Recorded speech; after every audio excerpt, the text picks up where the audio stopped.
Hello everybody, hope you're doing okay and welcome once again to my cabin.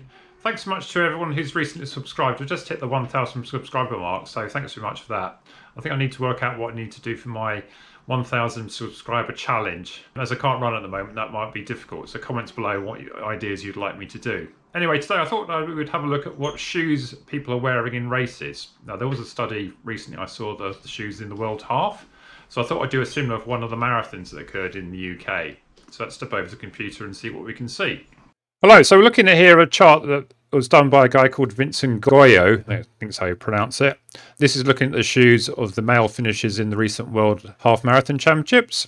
And you can see an overwhelming amount of Nike shoes, with the Vaporfly Next Percent being the clear favourite over the Alphafly, and then with some Adidas shoes coming in as well, and the 4% Flyknit and the S6 Meta Racer. Very few of anything else really, very few from the RC Elite and the Saucony Endorphin Pro or the Hyperion Elite 2. So in that sense, we've got 117 finishers and 50 out of the 117 wore Next Percent. And then if you total up the Nike Vaporfly and Alphafly shoes, you've got 50, 75, 82 out of the 117 finishers were in Nike shoes. So the overwhelming majority for sure. So what I thought I would do is have a look at a recent marathon in the UK and see if I can identify the shoes worn by the athletes in this one. So I took this one here, the Big Flat Runway Marathon in York, which happened at the beginning of October, and here are the results. So if you scroll down the results here, we can see that we had 42 athletes under 3 hours, and we had a total of 132 athletes altogether. First man was in 2:25:45 there, and the first woman was in 3:12:25. So I found this website where we've got race photos of all the athletes in the race. So let's look up one guy who I know because he's actually one of the viewers to the channel, Michael Young, 1137.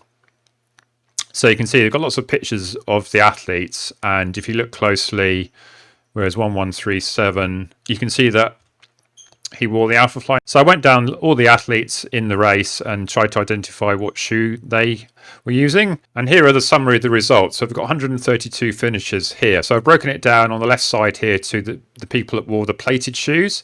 I've included the nylon plated ones like the Endorphin Speed and the Tempo Next, as opposed to the non-plated shoes which are put on this side.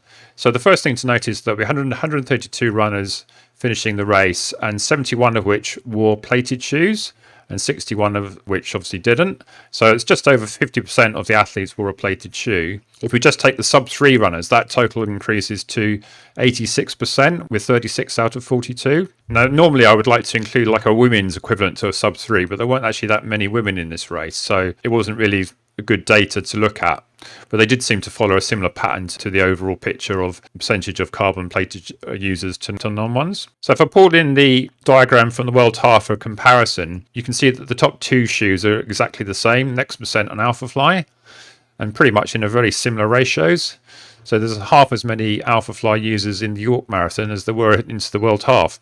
I think what's interesting here for me also, that other than complete dominance of Nike, there's a total absence of some shoes that, you know, have had good reviews. So there's no evidence here at all of the RC Elite. There's no evidence at all here of the Endorphin Pro, and there's no Adios Pro either. So does that just reflect that those shoes have been extremely hard to get hold of, and the athletes really are just relying on Nike? Because although Nikes have been fairly difficult to get hold of, they have been out for Next Percent for over a year, and clearly some people have been able to buy the Alphafly.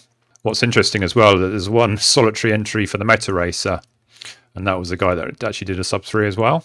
So if you look at the chart below, I've accumulated the plated shoes by brand, and this means that 64 people of the 132 in the race wore a Nike plated shoe, so just under 50%. But if you take that through to the sub-3 runners, that was almost 3/4 of them. And then the rest of them are really just noise, isn't it? So total domination there of Nike amongst the plated shoe users. If we go to the other side here, this is the shoes that were the non-plated ones. There was 12 shoes that I couldn't quite identify, but I'm pretty sure they weren't any of the sort of recent carbon-plated super shoes, as it were. So it's interesting here that amongst the sub-3 runners, there's not actually much use of a non-plated shoe, only 14.3%. Whereas if you take the whole field as entirety, almost nearly half the field were wearing more traditional shoes. So if you look at the distribution of brands here, a bit more of an even spread. Brooks coming out on top. A lot of Nike shoes as well that aren't carbon plated. I think I spotted one Pegasus Turbo in there and a few Pegasus ones as well. Fair few Asics and Saucony, New Balance. Very, very few Adidas shoes in the whole race. Only 2 people were, as far as I could see, wore an Adidas shoe in the whole race. So that was quite a surprise to me, actually.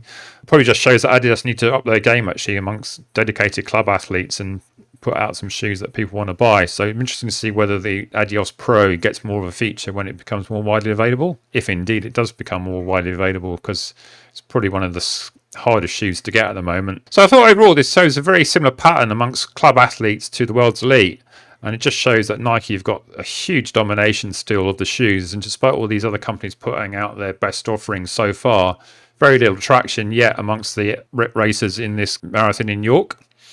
So I'll try and see if I can do a similar exercise with any more marathons to see if there's any different pattern. But word of the mouth from talking to a few people that have actually done the races, that a very similar pattern to this, with most people wearing next percents with Alpha Flies there as well. So I hope you found this interesting. Thanks for watching and look forward to seeing the next one. Okay, bye.